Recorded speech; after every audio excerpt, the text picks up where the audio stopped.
Welcome back to another video. Today we are going to talk about real estate. Do you think that we should just buy a house whenever we need it?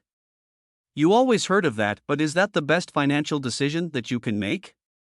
Buying a house is one of the biggest decisions that we make in life. A house is also the biggest asset of our net worth. People will think that it is the best investment to hedge against inflation. But in reality, is that really the case? It is very important to make the first move. Everything in life has two sides of it, just like a coin has head and tail. If you make a bad financial decision, that would eventually make your financial situation worse. That is why you need to be extra careful when you are ready to make a decision. Based on the recent statistics, a lot of buyers said that this is the worst time to buy a house.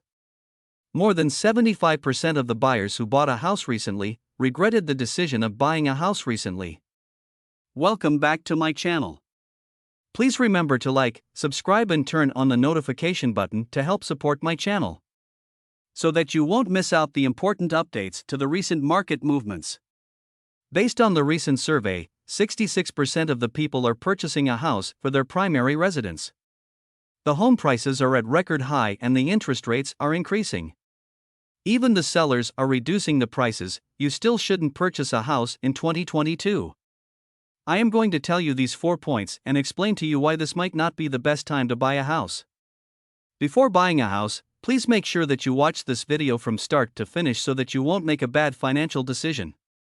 The thing that you won't regret doing right now would be smashing the like button, subscribe and turn on the notification button. Instead of wasting money on renting a house, why don't we buy a house and start building equity right? This is what most people will think before buying a house. But if you are young and your job is not stable, it might not be the best financial decision to buy a house without a stable job. Renting a house will give you the flexibility to move to anywhere you want to without the hassle of being stuck in a city that you cannot find a good paying job. For me personally, I would love to experience different cities and explore the world. It is a fun thing to do before getting married and settle down with your family. I have moved to 5 different cities. If you don't have enough money for down payment, it might not be a good idea to buy a house. You need to have at least 6 months of emergency funds just in case something bad happens. You need to make sure you have enough money in the bank account so that you won't have any problems making your mortgage payments. Credit is very important and you don't want to mess up your good credit. The higher your credit score, the lower the interest you will get from the banks. Normally 620 is the minimum credit score you need to buy a house. For a $300,000 and 30 years mortgage, if your credit score is between 620 to 639, your interest rate is 6.3%. Your monthly mortgage payment will be $1,869.84. But if your credit score is between 760 to 850, you will pay $301 less per month because you will get lower interest rates for the excellent credit score. That means you will save $3,600 a year in interest if you get 4.77% interest rate. In 30 years, you will save almost $100,000 in interest. It is a huge savings just by having excellent credit score. If you don't have much money for down payment, you don't really need to buy a house right away. Even though the house prices are very high and the rent payments are very high as well. You should use this time to start building your credit to at least 760 or higher to get the best interest rate to buy a house while you save enough money and have the best credit score. If you need to know to get credit score over 800, please comment down below and I will see if I should make a video about raising your credit score. If we make real estate as an investment, it will usually take 5 to 7 years to get return on your investment. But if you bought a house, you are not able to use the down payment towards other investments that might give you better returns. In the long term, home prices are always increasing, but usually it takes about 5 years to see the returns. These few years some of the houses are double in price, but that is not normal. So please don't think that house prices are doubling in price every few years. The governments are printing a lot of money and big institutions are using a lot of newly printed money to buy up a lot of the properties around the nation. But when the government starts to increase the interest rate, the stock market will be crashing and slow down the economy.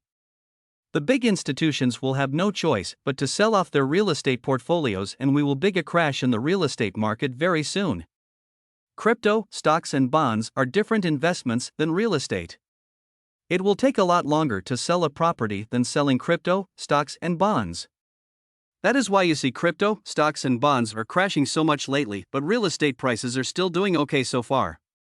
Let's talk about another point that not too many paying attention to.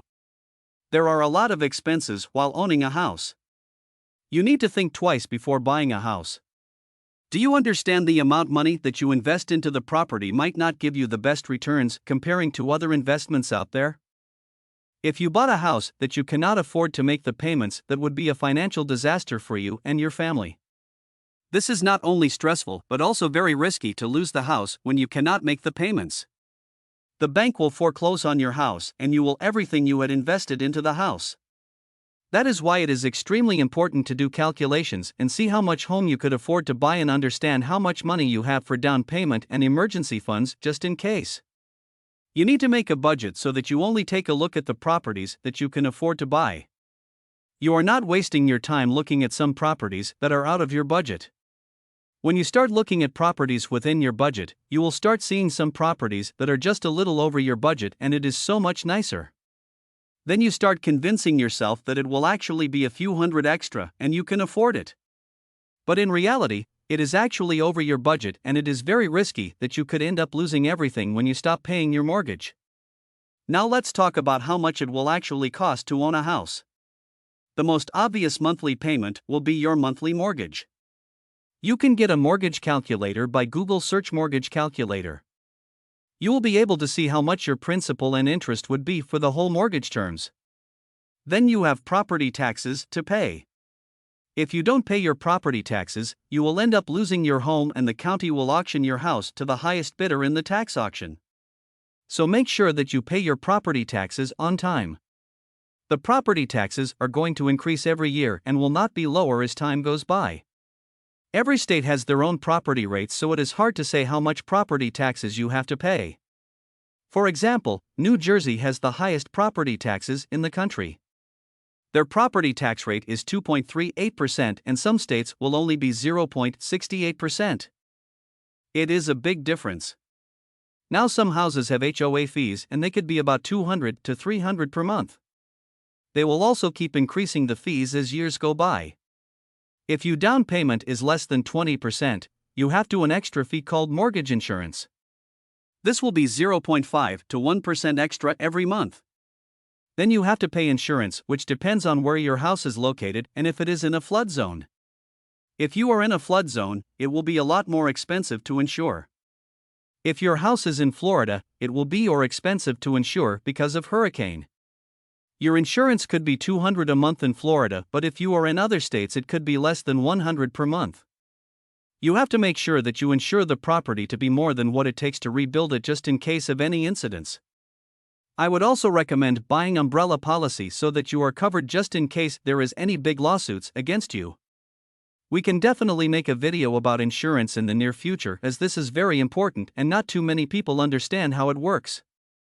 You also need to have 3% to 6% of the purchase price for the closing costs and attorney fees. A lot of people didn't expect that and that could be a financial burden for them.